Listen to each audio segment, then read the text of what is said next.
ভালকৈ ফটো বীৰেন মহন্ত প্ৰভুক আমি অনুৰোধ জনা হৈছে আৰু তেখেতক আমি সৰ্বপ্ৰথমে আমাৰ এই মূল গেট ভাগি তুলিবৰ বাবে আমি অনুৰোধ জনাইছোঁ। ভগৱন্তৰ কৃপা যাতে সমস্তখিনি কল্যাণ হয় তাৰ ভাগি আমি সেৱা কৰিব বিচাৰিছোঁ। কৃষ্ণ কৃষ্ণ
জীৱ জগত সকলোবিলাক মায়াৰ অধীন পৰম পুৰুষ ভগৱন্তৰ চৰণত আশ্ৰয় কৰি গুৰুৱে দি থৈ যোৱা পদ্ধতি অনুপাতে এই মহাস্থান নিৰ্ণয় কৰি সত্ৰ বৈকুণ্ঠৰ স্থান বুলি জাকক কৃষ্ণে কৰিলে নিৰ্মাণ।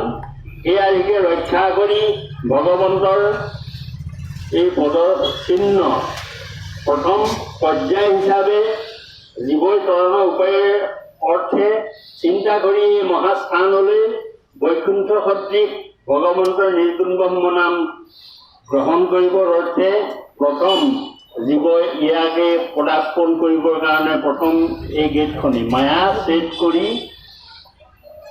মায়া চৌৰি ভগতি কৰোঁ জানা ভক্তিটো সাধনৰ অৰ্থে প্ৰভু ভগৱন্ত চৰণলৈ প্ৰথম এই যাত্ৰা আৰম্ভ কৰা হৈছে।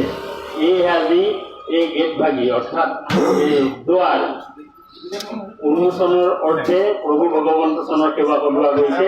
সমস্তজনে ভগৱন্তৰ চৰণত আশ্ৰয় কৰি ভৰিজনী বৰখাই উৎসৱ মাংগলিক অনুষ্ঠানৰ সৈতে মংগলময় ভগৱন্ত যাতে সমস্তজনৰ প্ৰতি প্ৰসন্ন হ'ব লাগে এই কামনা কৰা হৈছে।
তেখেতক আমি এই বাচ্চাৰ বাবৰ মুকলি বন্তি ভাগি প্ৰভাৱিত কৰিবলৈ আমি অনুৰোধ জনাইছোঁ।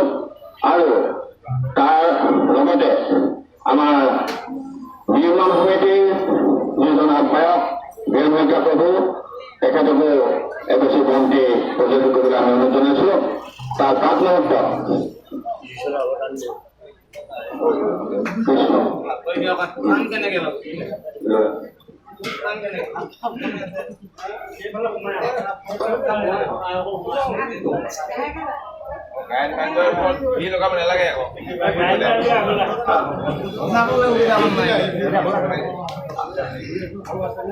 ইয়াৰ প্ৰাক মুহূৰ্তত আমি আতৈ প্ৰভুক এখন চেলেঙেৰে আদৰণি জনাবৰ বাবে আমি অনুৰোধ জনাইছোঁ।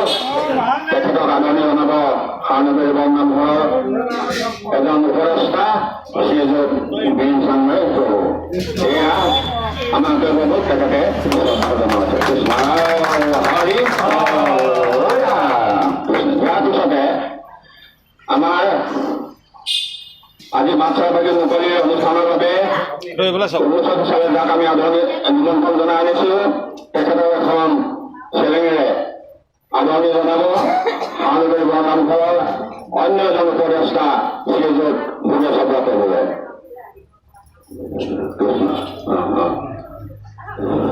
কৃষ্ণ। এই আমাৰ ডেকা অধিকাৰ প্ৰভুক এখন চেলেঙেৰে আমাৰ উপদেষ্টা শ্ৰীযুত ভুৱনেশ্বৰ প্ৰভুৱে আদৰণি জনাব। কৃষ্ণ কৃষ্ণ হৰি। ইয়াৰ পিছতে আমাৰ নিৰ্মাণ সমিতিৰ আহ্বায়ক শ্ৰীযুত বীৰেন শইকীয়া প্ৰভুক এখন চেলেঙেৰে আদৰণি জনাবৰ বাবে আমাৰ সাৰনগৰী বৰনামঘৰৰ বিংশতিখন পৰিচালনা সমিতিৰ উপসভাপতি শ্ৰীযুত বীৰেন চাংমাই প্ৰভু বলীন দাস প্ৰভুক আমি অনুৰোধ জনাইছোঁ। কৃষ্ণ।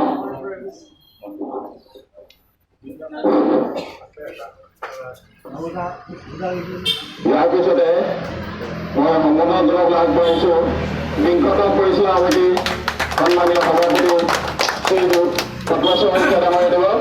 তেখেতক সম্ভাষণ জনাব সাৰনগৰী বৰনামঘৰৰ বিংশতম পৰিচালনা সমিতিৰ সন্মানীয় সদস্য শ্ৰীযুত প্ৰবীণ বৰাদেৱে।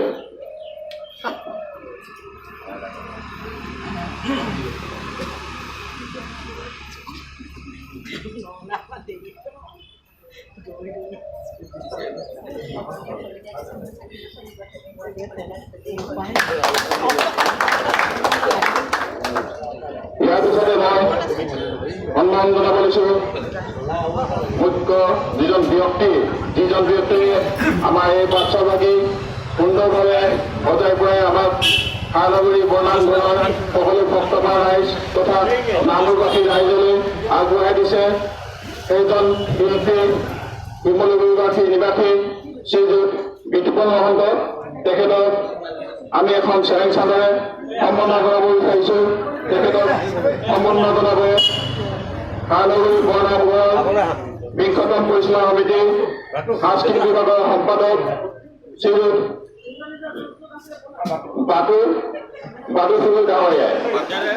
একচুৱেলি তেখেতৰ নাম চুবুৰী ডাঙৰীয়া।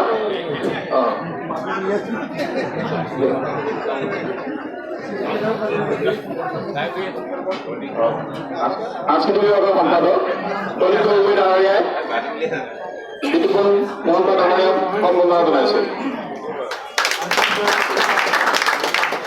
ইয়াৰ পাছতে আমি সম্বৰ্ধনা জনাব বিচাৰিছোঁ এই বাচ্চাভাগী কাৰিকৰী দিশত চোৱা চিতা কৰা সন্মানীয় বিষয়া শ্ৰী ৰঞ্জিত ভৰালী ডাঙৰীয়াদেৱক আমি সম্বৰ্ধনা জনাব বিচাৰিছোঁ। তেখেতক আমাৰ এই সম্বৰ্ধনাস্থলী আহিবলৈ অনুৰোধ জনাইছোঁ। তেখেত অনুপস্থিত। তেখেতৰ পিছত আমি সম্বৰ্ধনা জনোৱাৰ ব্যৱস্থা কৰিম। এতিয়া আমি বন্তি প্ৰজ্বলনৰ কাৰ্যসূচী চলাই যাবৰ কাৰণে অনুৰোধ জনালোঁ।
ইয়াৰ পাছতে আমি ব্লকৰে দুজন ব্যক্তি সম্বোধন জনাব থাকি গৈছে। তেওঁলোক হ'ল এজন হ'ল প্ৰাক্তন সভাপতি, তেখেতে বৰ্তমান নামৰূপে যোৰহাটৰ নিবাসী। তেখেতে নিমন্ত্ৰণ দিয়াত আমাৰ এই অনুষ্ঠান ভাগিলৈ যোৰহাটৰ পৰা তেখেতে আহি আমাৰ ইয়াৰ মাজত উপস্থিত হৈছে। তেখেতক আমি এখন চেলেঞ্জ চালেৰে সম্বোধন জনাব বিচাৰিছোঁ। তেখেত হৈছে শ্ৰী প্ৰদীপ কুমাৰ বৰা। তেখেতক প্ৰদীপ বৰুৱা, তেখেতক মই আগবাঢ়ি আহিবলৈ অনুৰোধ জনাইছোঁ। তেখেতক সম্বোধনা জনাব আনন্দ বৈনামক 20ম বৈষ্ণৱাৱলী সম্মানীয় বিষয়া শ্ৰীযুত সুৰেন ফুকন ডাঙৰীয়া তেখেতৰ এখন চেলেঞ্জ চালে সন্মান জনাবলৈ মই অনুৰোধ জনালোঁ।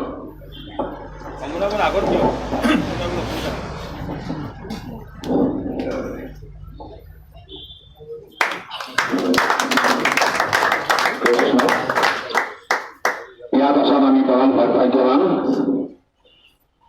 আমি আমাৰ হানগৰ নামঘৰৰ পৰিচালনা সমিতি প্ৰাক্তন পৰিচালনা সমিতিসমূহৰ অন্যতম এজন সাধাৰণ সম্পাদক আমি তেখেতক আজি ইয়াত পাই আমি আনন্দিত হৈছোঁ। তেখেতে বহুত কষ্টৰ মাজেদি আমাৰ লগত আজি উপস্থিত হৈছেহি। তেখেত হৈছে শ্ৰীযুত মানিক গগৈ প্ৰভু। তেখেত বৰ্তমান ডিব্ৰুগড়ৰ নিবাসী হৈ আছে। অতি কষ্টৰে তেখেত আহি আমাৰ মাজত উপস্থিত হোৱাৰ বাবে আমি তেখেতক সন্মান সহকাৰে এখন চেলেঞ্জ চালেৰে তেখেতক সমাপন জনাবলৈ আমি আমাৰ নিউ কেপিটেল পৰিচালনা সমিতিৰ সাধাৰণ সম্পাদক শ্ৰীযুত ৰোহিত বৰাদেৱক মই অনুৰোধ জনাইছোঁ। কৃষ্ণ এয়া আমাৰ মানিক গগৈ প্ৰভু। কৃষ্ণ কৃষ্ণ।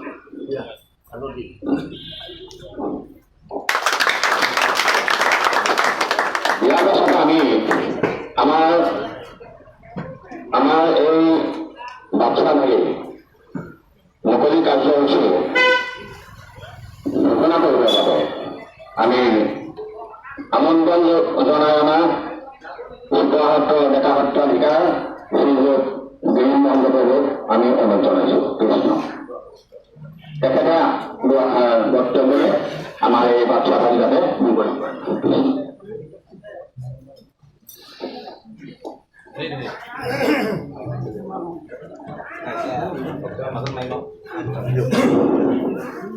এই অংশটা সৰ্বৃত্তিমণ্ডল মধ্যবৰ্তী নাৰায়ণ সৰশিৰাসন সন্নিবিষ্ট কেন্দ্ৰ কৰ্ম কুণ্ডলবানত্ৰী বিহাৰী হিৰণ্যমী শঙ্খ চক্ৰ পৰম শ্ৰদ্ধাবাদন সাংগঠনিক নামঘৰৰ নামঘৰ পৰিচালনা সভাপতি প্ৰমুখ্যে কৰ্মকৰ্তাসকল আৰু জ্ঞানজ্যেষ্ঠ বয়োজ্যেষ্ঠ উপদেষ্টা মণ্ডলী, ওচৰ পাজৰ থকা ফাৰ্মৰ পৰা আৰম্ভ কৰি ইপিএল নৱজ্যোতি আৰু জ্যোতি নগৰ নামঘৰৰ সৌজন্যত উপস্থিত হোৱা সদাশয়